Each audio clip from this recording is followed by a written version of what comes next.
भरी नगरी में शोर बउआ, मामी तो है गोर मामा चान सन। भरी नगरी में शोर बउआ, मामी तो है गोर मामा चान सन।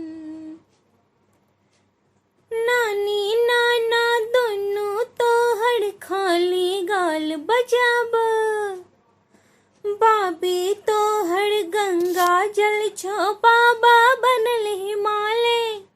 अरे मौसा तो हर चोर मौसी मुहक बड़े चोर मैया पान संग।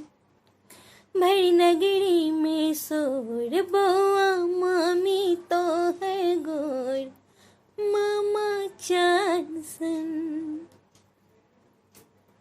थैया थैया चलो कन्हैया, थैया थैया ताता थैया, थैया थैया चलो कन्हैया, जहिना भोर बसा। धरती मैया सब दुख हरनी, खसबन कोनो बाट। बउआ मौसी सने नोर बेचत, खाली आँच ओर अपने प्राण सन।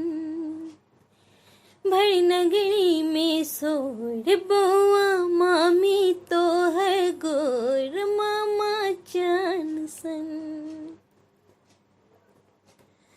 अपना कुल के लाल कमल तो काकिक सूगा मैना, आई दुखिया के हंसी खुशी तो बापक ने खिलौना। कहो बाबू तो आई खक चकमक भोर हंसते, फोल कदूनु ठोर फूटल धान सन। भरी नगरी में शोर बउआ, मामी तो हर गोर मामा चान सन। मामा चान सन, मामा चान सन।